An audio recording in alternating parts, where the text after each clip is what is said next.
Boa noite a todos, sejam muito bem-vindos a essa casa.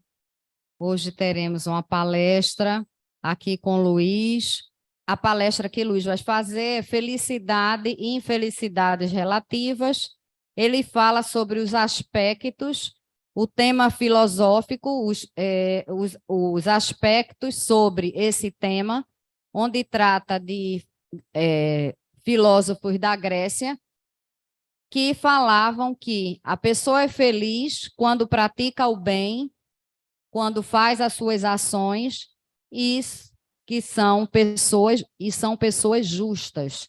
Então, no momento em que elas praticam bem, faz as suas ações corretas e são pessoas justas, elas têm a felicidade dela relativa. Nesse momento, vamos fazer a prece inicial para que eu possa passar a palavra para Luiz.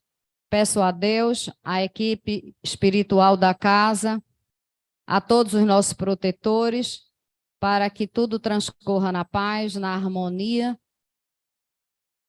Peço a todos que sintonizem, elevem os pensamentos a Deus, façam as suas visualizações, sintam-se envolvidos com os fluidos curativos e harmônicos que, nesse momento, toda a equipe espiritual passa para vocês.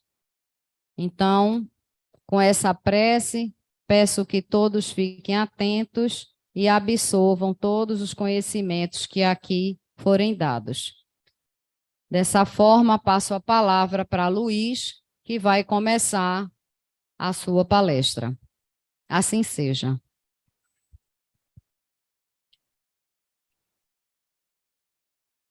Boa noite, meus irmãos. Que o Mestre Jesus habite em nossos corações, agora e sempre. Hoje nós vamos falar sobre felicidade e infelicidades relativas. É um tema que acompanha o ser humano desde a sua existência. Ser feliz. Quem é que não quer ser feliz? É o ideal de todos nós. Ninguém produz algo para ser infeliz. Vamos inicialmente saber o que é relativo, porque o tema é felicidade e infelicidade relativas.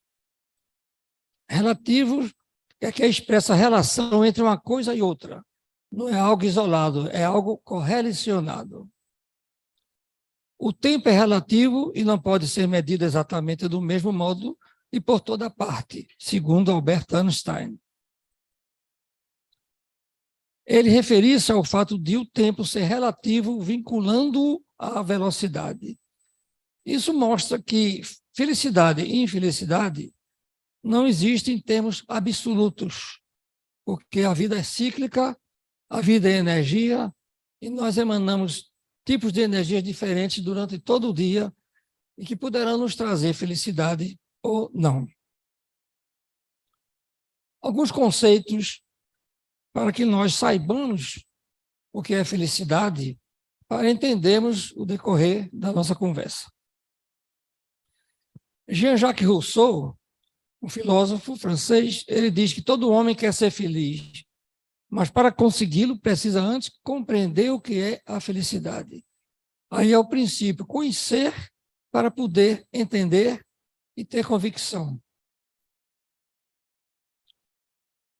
Já aqui nós temos Aristóteles no livro Ética a Nicômaco. Ele defende que a felicidade é a finalidade das ações humanas. Ninguém produz algo ou objetiva algo para ser infeliz. Isso é uma assertiva mais do que lógica e justa. Aristóteles enxergou a felicidade como a atividade de alma dirigida pela virtude, ou seja, pelo exercício da virtude e não da simples posse. Aqui nós já vamos compreender que naquele tempo ele já se afastava da posse material para transcender a extensão da vida que é espiritual. Não é a posse material que nos traz a felicidade. Já é um princípio, antes de Cristo, que ele já tinha essa ideia e divulgou. Ao refletir sobre o que seja a felicidade, na essência, diz que a boa vida consiste em agir para o bem. Não é ter vida boa, é ser bom na vida, agindo para o bem, ser bom na vida. Com isso, o homem só é feliz quando está ao bem e às ações corretas e justas. Isso tudo nos leva ao espírito. O espírito é quem pensa, o espírito é quem sente, e é a vontade do espírito que nós, como corpo, executamos as ordens do espírito, que é o pensador. Sócrates, também viveu antes de Cristo, deu um novo rumo à compreensão da ideia de felicidade, postulando que ela não se relaciona apenas à satisfação dos desejos e necessidades do corpo, pois para ele o homem não era só o corpo, mas principalmente a alma, outra assertiva, transcendendo a matéria. Assim, a felicidade era o bem da alma, que só podia ser atingido por meio de uma conduta virtuosa e justa. Ou seja, a alma repleta de virtudes e, acima de tudo, com justiça. Isso daria uma paz de espírito, que seria a felicidade do indivíduo. Mas o maior discípulo de Sócrates, que efetivamente levou a especulação filosófica adiante de onde a deixara seu mestre, foi Platão, o qual considerava que todas as coisas têm sua função. Com isso, ele fez uma correlação dos órgãos físicos, mas direcionando a função da nossa alma. Assim como a função do olho é ver e do ouvido é ouvir, a função da alma é ser virtuosa e justa, de modo que, exercendo a virtude e a justiça, ela obtém a felicidade. Observe que essas citações coincidiram com o aspecto filosófico que eles mantinham já naquele tempo. Muito antes de Cristo, já havia esses filósofos que traziam essas mensagens edificantes direcionadas para a nossa alma. Segundo Freud, o que se chama felicidade no sentido mais estrito resulta da satisfação bastante súbita da necessidade fortemente postas em êxtase. E, por sua natureza, é possível somente como fenômeno episódico. Veja aqui uma outra verdade. Ninguém tem a capacidade de ficar feliz o ano inteiro. Felicidade é episódica. Uma determinada emoção nos traz uma felicidade. Você passa no vestibular, você fica feliz, exultante, alegre. Mas você não passa o ano todo gritando para todo mundo e feliz, passei no vestibular. Então, é um episódio nas nossas vidas, em função das emoções que nós passamos, boas ou mais, porque as más emoções vão dar infelicidade. Dalai Lama também tem seu depoimento. A felicidade é uma prerrogativa do homem.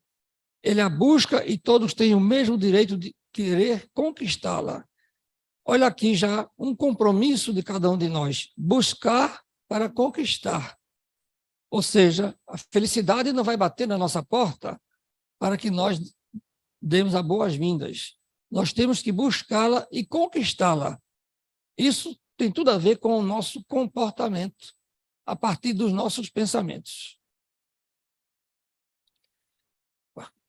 O Evangelho segundo o Espiritismo, capítulo 5º, o item 20, nos diz: a felicidade não é deste mundo. Com efeito, nem a riqueza, nem o poder, nem mesmo a florida juventude são condições essenciais à felicidade. A felicidade não é deste mundo, e Jesus já dizia que meu reino não é deste mundo. Obviamente que Jesus não teria a terra como um reino naquele tempo, e hoje ainda não. Mas ele disse, ainda não é deste mundo, um dia será. E daí nós estamos caminhando pela transição planetária para que sejamos um planeta de regeneração, caminhando para que essa felicidade pertença ao Cristo. O autoconhecimento o que seria o autoconhecimento em termos de felicidade. Para ser mais feliz, o autoconhecimento é uma das chaves mais importantes.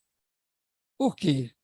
Porque quando nós nos conhecemos, nós vamos vislumbrar as nossas fraquezas, as nossas virtudes, as nossas potencialidades.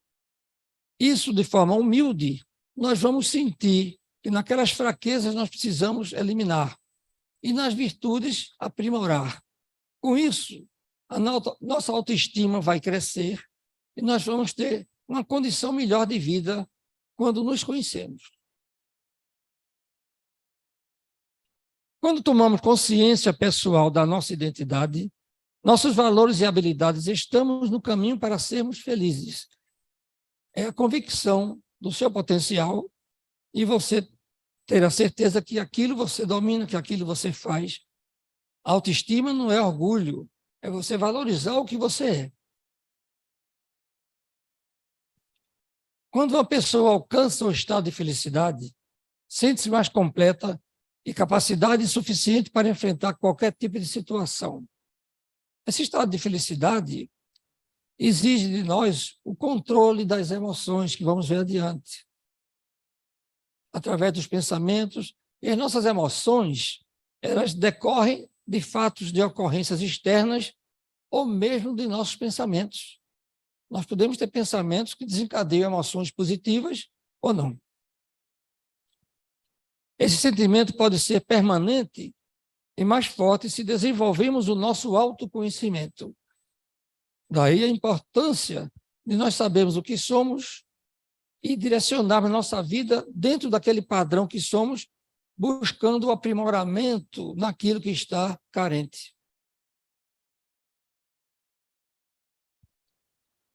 Aqui, a inteligência emocional, o que é que ela tem a ver com felicidade? A inteligência emocional vai nos direcionar para a ciência das emoções, expressar as emoções, controlar as emoções, lidar com os relacionamentos de forma eficaz.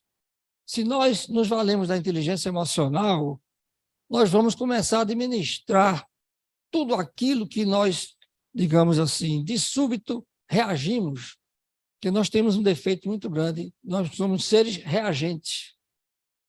Nós reagimos. Reagir é agir contra algo. De repente, algo que nos acontece, a reação é imediata, mas aí é uma reação de raiva, de revolta, e é preciso que nós tenhamos esse equilíbrio emocional para que as emoções que nos chegam nos tragam sentimentos e não ressentimentos.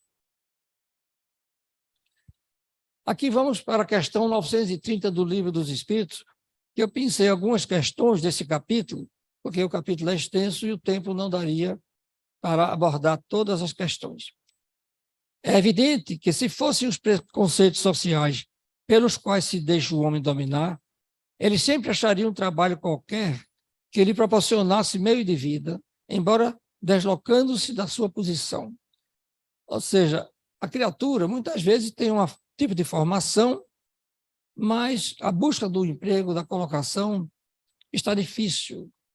Essa criatura, às vezes, tem que se deslocar daquele diploma dele para se adequar a uma situação que seria momentânea, emergencial, para que não lhe faltasse o emprego, o sustento. Mas, entre os que não têm preconceitos ou os põem de lado, não há pessoas que veem na impossibilidade de prover as necessidades em consequência de moléstias ou outras causas independentes da vontade? Claro, tem pessoas que nascem com má formação, com debilidades, e não tem como suprir a sua vida. Aí ele não tem que abdicar do diploma, do grau que tem, porque ele não tem condições de sobrevivência por si só. Ele vai precisar que alguém lhe dê um amparo.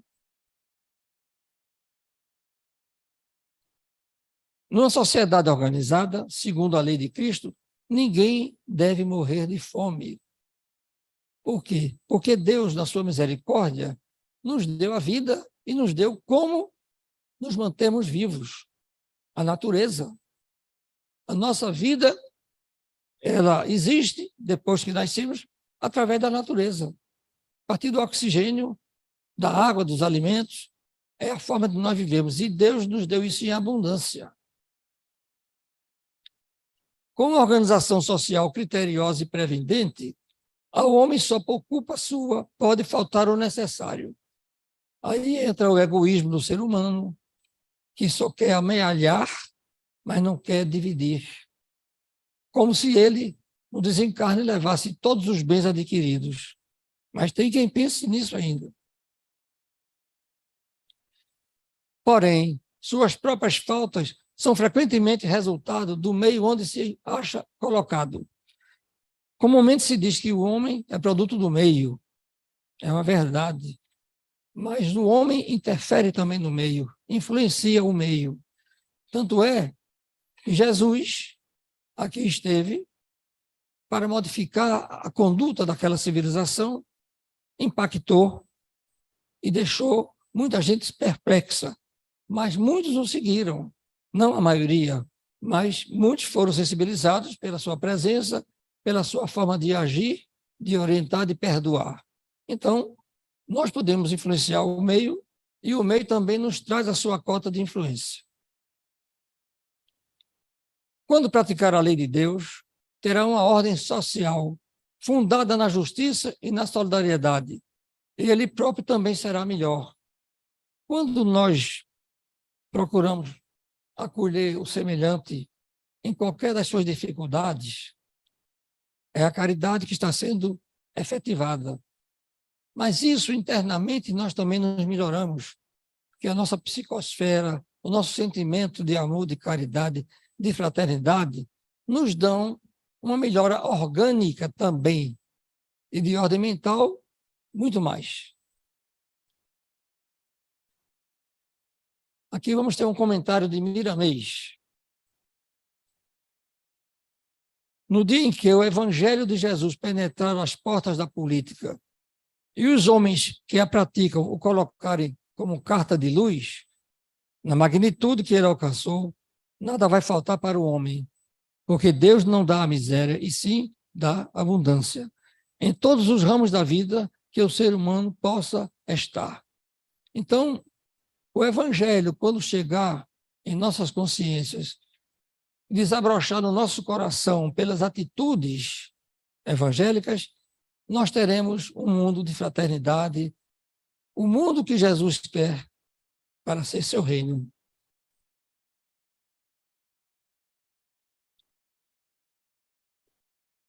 A doutrina dos Espíritos está abrindo caminhos para que os homens entendam a necessidade da harmonia na mente e no coração. Passo divino que ele próprio deve dar, buscando sua própria felicidade. Passo divino que ele próprio deve dar. Então, é missão de cada um.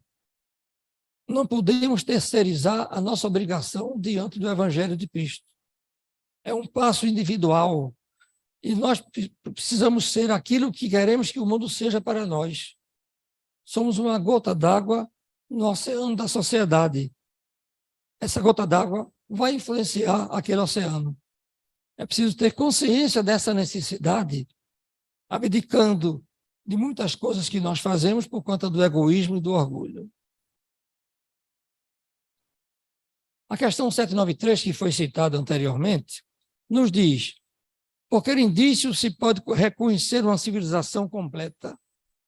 Qual é o parâmetro, qual é a visão que poderemos ter para reconhecer uma civilização completa, digamos, justa? Reconhecereis pelo desenvolvimento moral. Credes que estás muito adiantados, porém tendes feito grandes descobertas e obtido maravilhosas invenções, porque vos alojais e vestis melhor do que os selvagens. O homem moderno, ele sofre pelas conquistas que ele quer adquirir, muitas vezes sem necessidade, ou por pura inveja, por puro orgulho de aparecer com um equipamento mais moderno, com algo mais atualizado.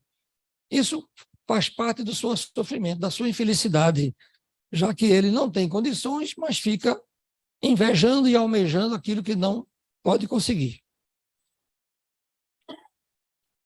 Todavia, não tereis verdadeiramente o direito de dizer-vos civilizados, senão quando de vossa sociedade houverdes banido os vícios que a desonram e quando viverdes como irmãos praticando a caridade cristã. Ao invés de nos preocuparmos com bens materiais, com a modernidade que a tecnologia nos traz, vamos reservar um capítulo do nosso dia para a caridade cristã. Isso é que vai levar o nosso espírito para a verdadeira vida que é no mundo espiritual. O mundo material é efêmero, é passageiro. Até então, sereis apenas povos esclarecidos, que hão percorrido a primeira fase da civilização. Então, digamos que a história diz que estamos no mundo civilizado, mas se observarmos o que acontece na nossa sociedade nos dias de hoje, não tem nada a ver com civilizado. A brutalidade é constante, a falta de bom senso, de fraternidade, de amor ao próximo, ainda é um processo gritante e que precisa muito ser modificado. Muito. A questão 931. Por que são mais numerosas da sociedade as classes sofredoras do que as felizes? Uma pergunta interessante. De início, podemos dizer que estamos no mundo de provas e expiações e que a felicidade completa jamais poderá existir enquanto nos mantivermos com esse tipo de vida, com esse tipo de pensamento e de atitude.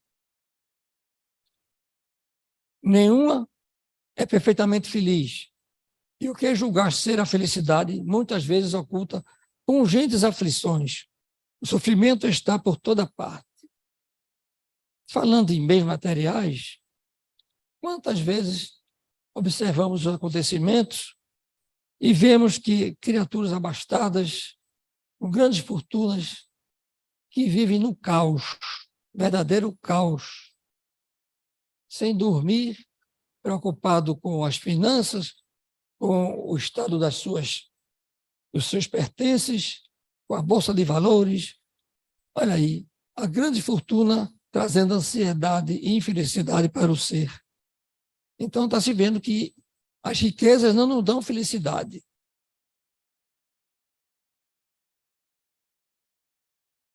Entretanto, para responder ao teu pensamento, direi que as classes a que chamas sofredoras são mais numerosas por ser a terra lugar de expiação. Quando nós viemos para cá, nós tivemos um acordo no mundo celestial e pedimos para passar pelas provas e expiações que hoje passamos. Então, de início, não podemos reclamar da vida. Nós escolhemos. Você escolhe e depois vai reclamar? A escolha foi sua. É a bondade de Deus que nos dá o livre-arbítrio até para escolher. Só que só nos é dado aquilo que nós temos condições de receber. Pela misericórdia e a bondade de Deus, Ele nos dá aquilo que é possível que realizemos. Quando a houver transformado em morada do bem e de espíritos puros, o homem deixará de ser infeliz aí e ela lhe será o paraíso terrestre. Nós estamos caminhando para a transição planetária, para o mundo de regeneração, onde o bem vai começar a superar o mal. E já vamos sentir um pouco de mais felicidade. E não a que temos hoje, que é algo muito efêmero, muito sutil, e que nós, muitas vezes, passamos desapercebido de um fato que nos tornaria feliz, mas o corre-corre da vida não nos permite avaliar aquilo que é tão importante. Aqui um comentário de Miramês. Os que dizem que alguns são felizes se enganam na expressão e mesmo na realidade. Tornamos a dizer o que muitos instrutores da espiritualidade já falaram. Não existe felicidade completa na Terra. Nós estamos na busca dessa felicidade. Como conseguir? Promovendo a nossa reforma interior. Mas para haver reforma, temos que conhecer o que é que vai ser reformado. Esse é o princípio para que nós possamos evoluir e desfrutar da felicidade relativa. No entanto, ela é uma realidade, porque alguns já a perceberam e de vez em quando recebem ou concebem alguns minutos deste tesouro, que é permanente nos mundos venturosos. Nenhuma classe no mundo é feliz na expressão da palavra. Isso aqui ele está repetindo, e que os mundos venturosos é que onde poderemos usufruir da felicidade. Por enquanto, nós estamos na busca dela em função das reformas que vamos fazer em nós e que o mundo, por si só, também possa se reformar.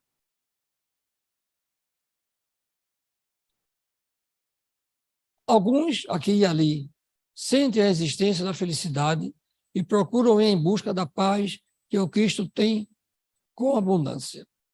Aqui vale ressaltar como somos ainda pequeninos. Jesus nos prometeu a paz e nós estamos decifrando o que é felicidade, que é muito aquém da paz, mas muito.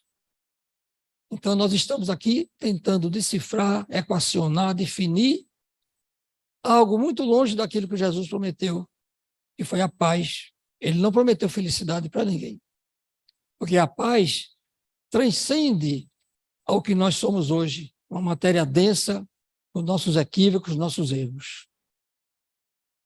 Ele, o mestre dos mestres, indicou os caminhos para a aquisição desse estado da alma, que, em grande parte, é conquista da alma no certame da vida. Então, esse termo paz ainda está lá adiante, para que nós lá cheguemos. Ora, a estrada é muito longa, mas a nossa missão é evoluir, é progredir, persistir e perseverar, nunca desistir. Então, se nós estamos buscando a felicidade, que a achemos, e daí para frente nós vamos, digamos, lapidando o nosso interior, o nosso ser, nossa forma de viver e de agir, e chegaremos um dia, ninguém sabe quando, mas chegaremos na paz que Jesus nos prometeu. Se a terra fosse morada dos eleitos, como se costuma dizer, onde se encontra a felicidade, não precisaria vir Jesus a ela, nem seria necessário surgir a doutrina dos espíritos, mas uma assertiva irretocável. Para que Jesus veio, se não foi para nos alertar, nos mostrar como devemos viver? E a doutrina dos espíritos, como terceira revelação, veio reforçar tudo o que Jesus disse e acrescentar o que ele não pôde dizer na época, porque não seria entendido. Então, essa felicidade aqui não existe. A dor segue todos os nossos passos, espreita-nos em todas as voltas do caminho, e adiante desta esfinge que fita com seu olhar estranho, o homem faz a eterna pergunta: por que existe a dor? Isso aqui é Leon Denis no Problema do Ser, do Destino e da Dor. Sempre nos questionamos por que existe a dor. Mas, quando conhecemos a doutrina dos espíritos, nós temos essa resposta. Mas quem não conhece? A maioria. E a maioria se questiona: por que eu estou sofrendo? O que foi que eu fiz de mal? É porque não conhece o que a doutrina nos esclarece. Fundamentalmente, considerada a dor é uma lei de equilíbrio e educação. Sem dúvida, as falhas do passado recaem sobre nós com todo o seu peso e determinam as condições do nosso destino. Está aqui, equilíbrio e educação. O que é o processo reencarnatório, se não é um processo de reeducação do espírito? Estamos aqui para repetir em fase melhor, em condição melhor, aquilo que fizemos antes e corrigir os equívocos, aquilo que fizemos de errado. Então, isso é que dá o equilíbrio do espírito em termos de evolução moral. A questão 932. Porque no mundo tão a miúde, a influência dos maus sobrepuja a dos bons. Um pouquinho. Obrigado.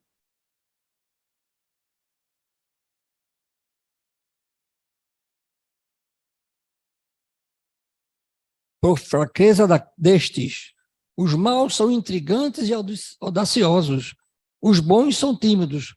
Quando estes o quiserem, preponderarão. O que acontece com os bons? Ele diz que são tímidos.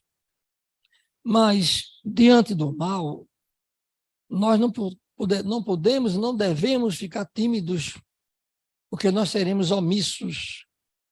E com a omissão seremos coniventes. Deixar o mal alardear, se alastrar e somente se lamentar é omissão. Mesmo como espíritas, nós precisamos estar atentos para tudo isso.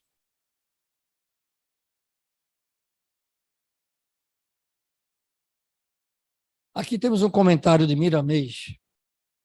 A maior influência dos maus se dá por causa da ignorância das próprias almas que nela estagiam. Eu sempre também digo, como Fernando Veloso falou ontem, um espírito mau, eu chamo de espírito pouco esclarecido, porque se eles nos perseguem por obsessão, estamos no mesmo nível de vibração. Então, eles são pouco esclarecidos, porque o mal não existe, é a falta do bem. No entanto, a paciência de Deus não se esgota, e o trabalho de Jesus não para no sentido de educar todas as criaturas e instruí-las. Daí estarmos na escola Terra, onde estamos nos reeducando. Estamos no Hospital Terra para cuidar do espírito enfermo. De forma que, nesse contexto de provas e expiações, nós já temos uma noção bem profunda, bem contundente de que este mundo não é de felicidade.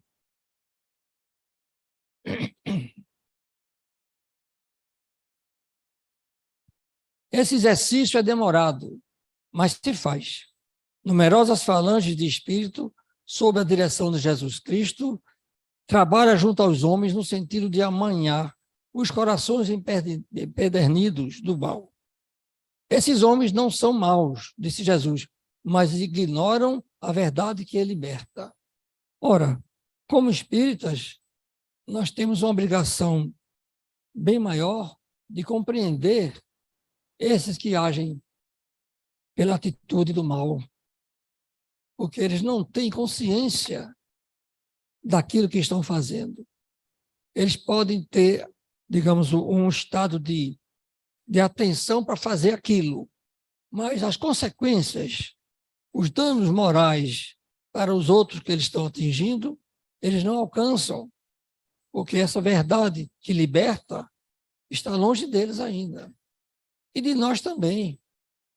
Todos somos aprendizes pela eternidade. Ninguém para de aprender. Ninguém.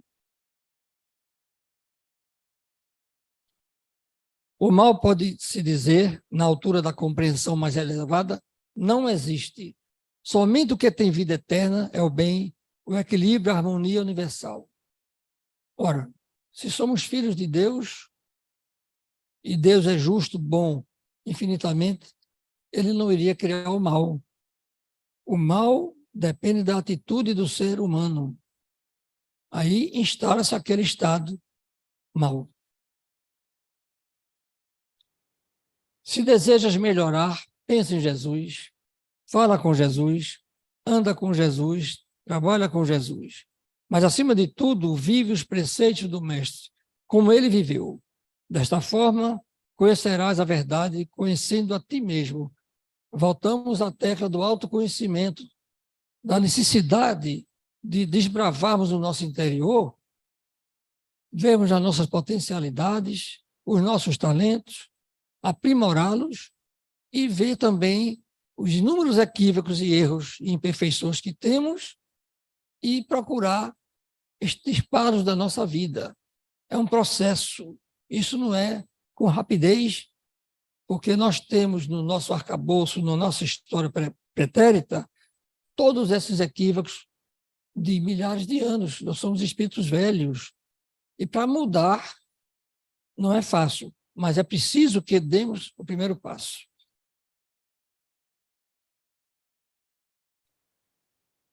A questão 933. Assim como quase sempre é o homem o causador de seus sofrimentos materiais, também o será de seus sofrimentos morais? O que acham?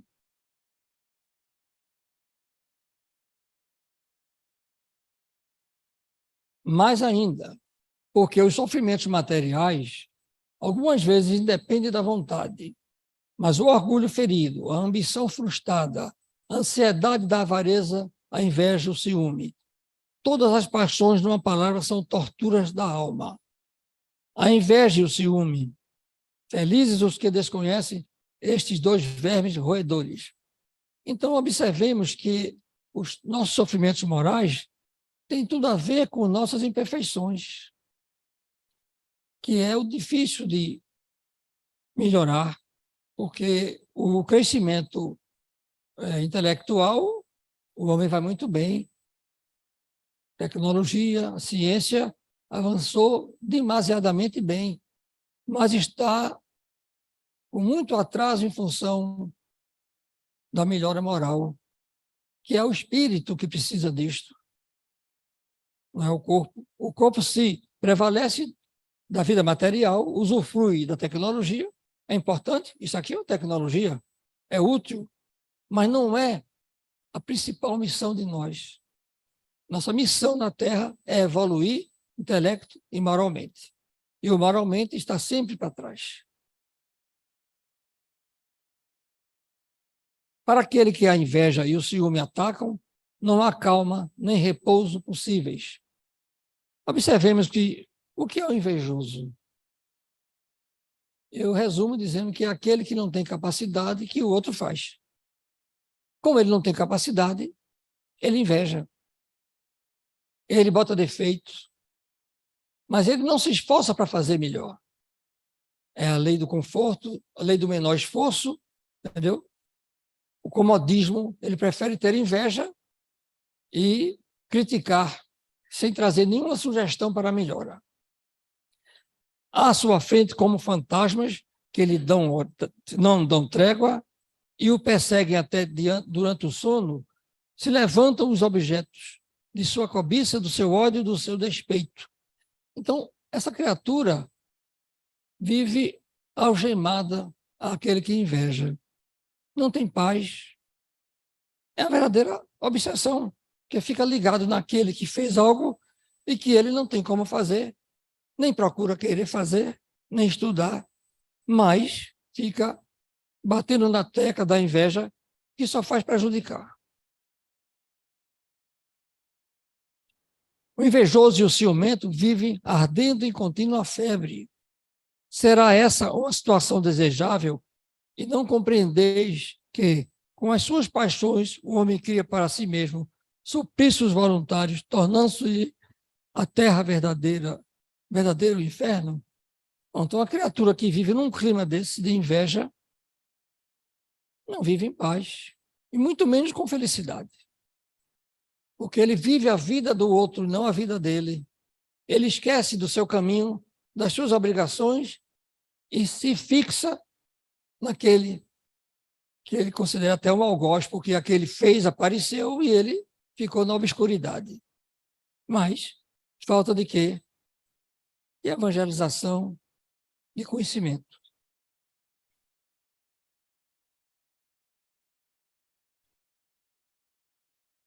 Muitas expressões pintam energicamente o efeito de certas paixões. Disse, ímpar de orgulho, morrer de inveja, secar de ciúme ou de despeito, não comer nem beber de ciúmes, etc. Este quadro é sumamente real. Então, a criatura que vive nesse emaranhado de imperfeições não tem como se sentir bem. A angústia está sempre presente, a ansiedade. Enquanto não atingir aquele que inveja, ele não estará bem, ao menos não se sentirá, digamos assim, despojado daquela perseguição. Quando ele atinge, ele já sossega um pouco, mas é um perseguidor. Esquece da vida dele, com tanta coisa boa para fazer, e vive atrelado ao que inveja. Acontece até hoje não ter o ciúme objeto determinado. Há pessoas ciumentas, por natureza, de tudo que se eleva, de tudo que sai da craveira vulgar, embora nenhum interesse direto tenham, mas unicamente porque não podem conseguir o outro tanto. Então, ele não tem trégua em minuto algum da vida, porque ele não consegue se desatrelar do outro. Angustiado porque não pode fazer nem igual nem melhor. Isso dá uma auto-obsessão. A ideia fixa traz a auto-obsessão. Ofusca-as tudo que eles parecem estar acima do horizonte e se constituíssem maioria na sociedade, trabalhariam para reduzir tudo ao nível em que se acham. É o ciúme aliado à mediocridade. Ou seja, ele prefere que quem esteja elevado desça a seu nível do que ele elevasse para um nível acima. Porque ele é medíocre, como aqui diz, e quer que todos estejam no seu nível, já que ele não tem competência nem se esforça para se elevar. É o perfil do invejoso. De ordinário, o homem só é infeliz pela importância que liga às coisas deste mundo. Fazem-lhe a infelicidade, a vaidade, a ambição, a cobiça desiludidas. Todos esses fatores dão a infelicidade. Muitas vezes a pessoa almeja algo, mas que não tem posse. A sua condição social não lhe permite ter aquilo. Mas ele busca, às vezes até depredando o bem do alheio, destruindo, porque ele não se sente bem se alguém está melhor do que ele. Mas existe a zona de conforto que ele não quer sair. Ele quer ter, mas não quer se esforçar para ter. Se colocar fora do círculo acanhado da vida material, se elevar seus pensamentos para o infinito, que é seu destino, mesquinhas e pueris lhe parecerão as vicissitudes da humanidade, como são as tristezas da criança que se aflige pela perda de um brinquedo que resumia a sua felicidade suprema. Aqui ele mostra-se medíocre e infantil. Nós estamos ainda na infantilidade do espírito, em termos de evolução. Mas esse aqui está se comparando a uma criança.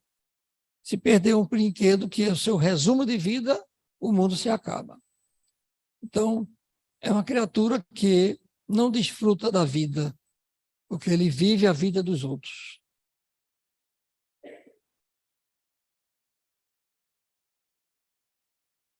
Aquele que só vê felicidade na satisfação do orgulho e dos apetites grosseiros é infeliz, desde que não os pode satisfazer, ao passo que aquele que nada pede ao supérfluo é feliz com o que os outros consideram calamidades. É muito comum a gente, às vezes, se deparar com uma pessoa humilde, que não tem condições boas de vida, vive numa casa muito humilde, passam necessidades, mas estão felizes com aquilo que têm, mesmo pouco, porque essas criaturas não buscam o supérfluo. Elas não têm ansiedade para ter aquilo que não tem condições. E vivem muito melhor do que muitos de nós que temos e buscamos algo mais. Às vezes você vê criaturas que, quando conversamos, são pessoas que mostram uma pureza, não tem aquele afã de ter. Elas talvez estejam sendo o que nós precisamos ser.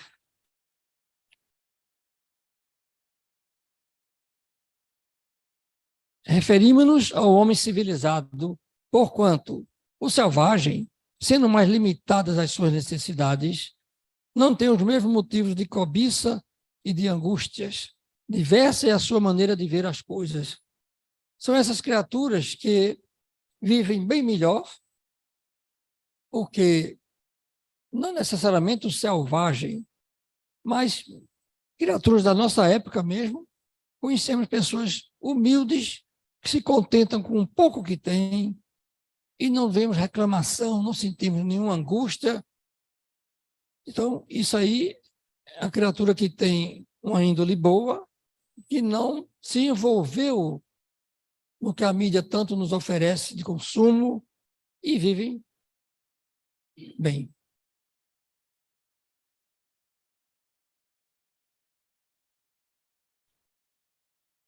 Como civilizado, o homem raciocina sobre a sua infelicidade e a analisa. Por isso é que esta o fere. Quando nós analisamos a nossa situação como civilizados, entre aspas, nós temos consciência daquilo que estamos passando, daquilo que somos. E isso nos fere, porque nós estamos vivenciando algo que nos falta e a gente não tem como conseguir. Aí a infelicidade se instala. Na ânsia de adquirir isso, porque chegou um modelo novo, e lá vai. Mesmo que fique endividado, mesmo que vá dormir bebendo. É o materialismo, o consumismo exagerado. Mas também lhe é facultado raciocinar sobre os meios de obter sua consolação e analisá-los. Já que ele é racional, é inteligente, ele pode raciocinar e reverter isto que lhe atormenta.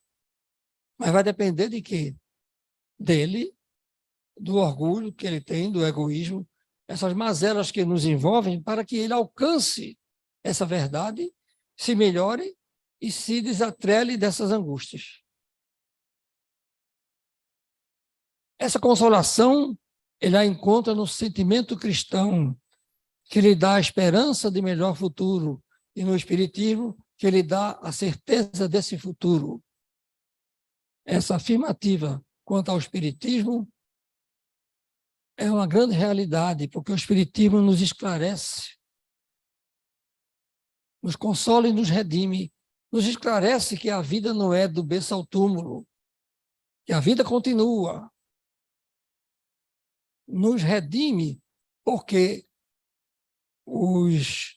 as bem-aventuranças que Jesus nos prometeu estão vigentes. Ele sempre disse, serão consolados, herdarão a terra. Então, tudo no futuro. O futuro o que é? É o mundo espiritual, que é a nossa morada verdadeira. Nós estamos aqui de passagem. Então, essa certeza é que nos dá o consolo.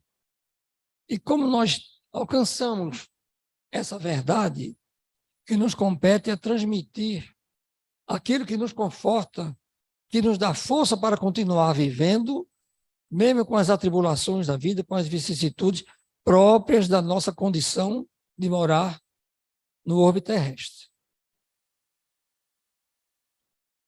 Parece mesmo que a felicidade esteja associada a uma noção de falta. Por exemplo, se perguntarmos para uma pessoa doente o que é a felicidade, ela vai responder que é a saúde. Naquele momento, para ela, só vai interessar a saúde.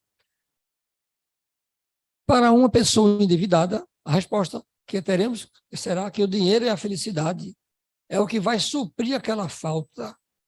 Então, a felicidade parece que é algo que está faltando, mas que nem sempre nós precisamos ter. Nós almejamos, às vezes, alguns excessos nos atormentam, mas não são coisas essenciais. No caso da saúde, do endividamento, claro que é. Mas quantas outras coisas nós almejamos e sofremos porque não conseguimos?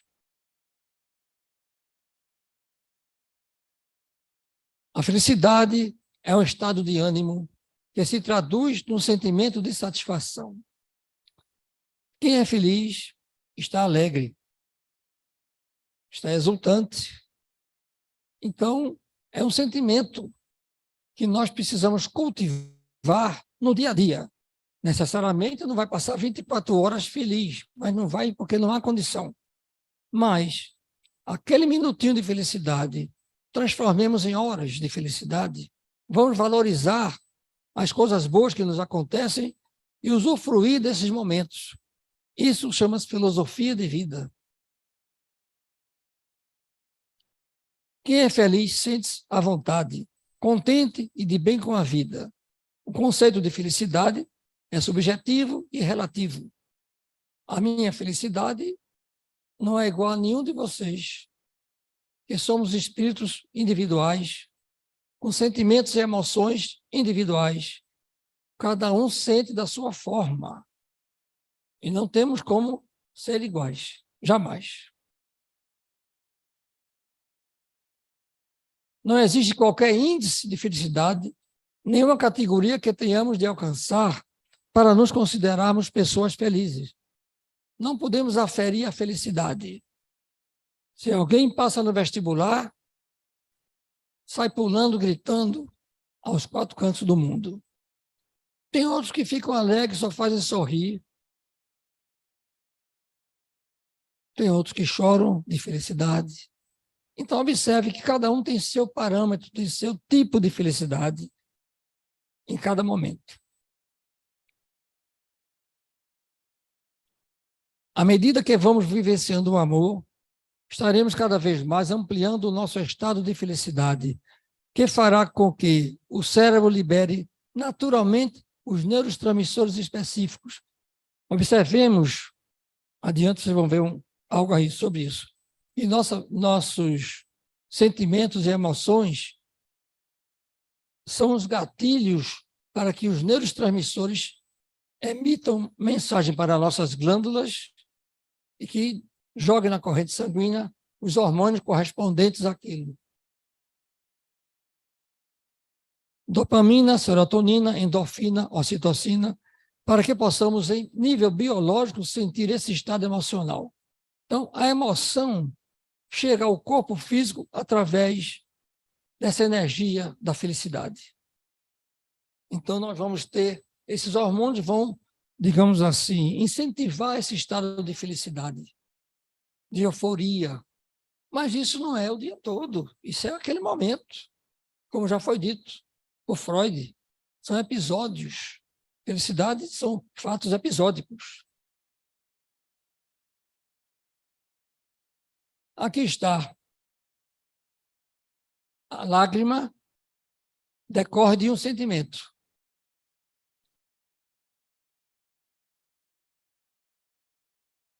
A lágrima produzida por estresse emocional tem composição diferente da produzida pelo lacrimejamento basal. Nossa lágrima é para lubrificar o nosso olho, globo ocular. Isso é fisiológico, mas uma emoção nos leva às lágrimas. O pai vê um filho passar no vestibular com nota máxima, algo que o promoveu, ou numa formatura, vai dar o abraço e a lágrima corre. Uma emoção positiva. A noiva no casamento, ou receber a aliança, lacrimeja, ou noivo, são emoções. Mas a lágrima também vem pela dor. Lacrimejamento psicogênico ocorre sob a ação de estresses emocionais. Não está restrito à emoção negativa. Raiva, tristeza, luto ou dor física. Podemos chorar de felicidade ou de tanto rir também, Drauzio Varela nos diz. Então, observe que nossos órgãos são estimulados em função das emoções e sentimentos que nós produzimos com os fatos, com as ocorrências da vida. A felicidade e a paz constituem serviço de aprimoramento. Quando falamos aprimoramento, obviamente é de prosseguimento. Cada dia aprimorar mais. Não podemos estacionar. O mundo é dinâmico, o mundo é cíclico e nós temos que caminhar sem hesitar. Temos que perseverar. Aqui está alguém sorrindo, exaltando de alegria, de felicidade. Não há planta que produza fora do justo lugar. Felicidade aparece para quem sabe esperar. Nós somos imediatistas, nós queremos para ontem o que não merecemos amanhã. Saber esperar é uma virtude. Eu sempre digo, esperar para não desesperar. Então, é uma virtude que nós temos que trabalhar. A ação em caminho de Chico Xavier por diversos espíritos. Uma das formas de ser feliz é buscar a verdade sempre, não estacionando no já conseguido e seguindo além. Episódio diário, olha aí. Seguindo além. A vida não é estática, a vida é dinâmica. Quem para, quem estaciona, enferruja. Para no tempo e no espaço.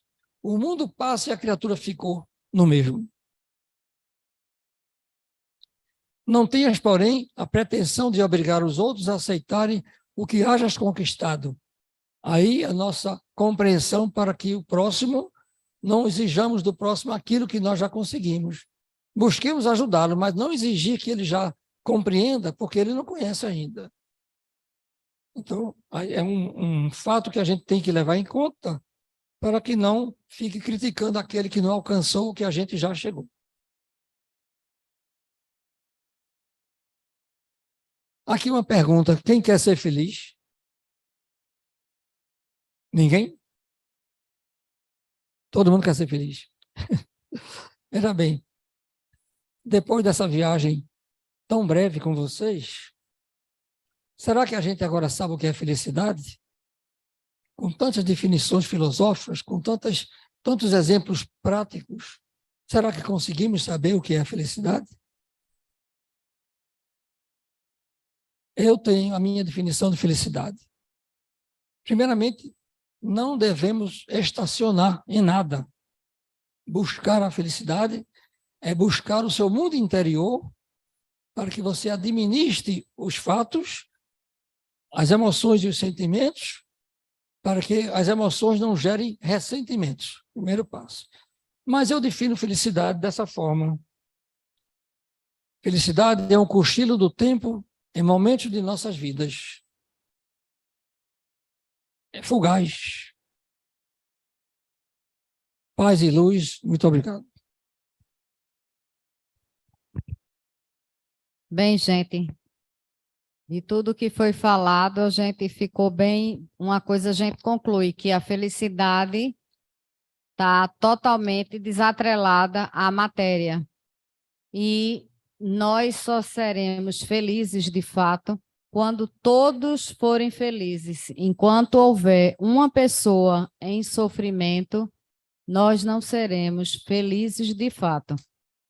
Só teremos a nossa felicidade relativa ao nosso crescimento espiritual. Para finalizarmos, sim.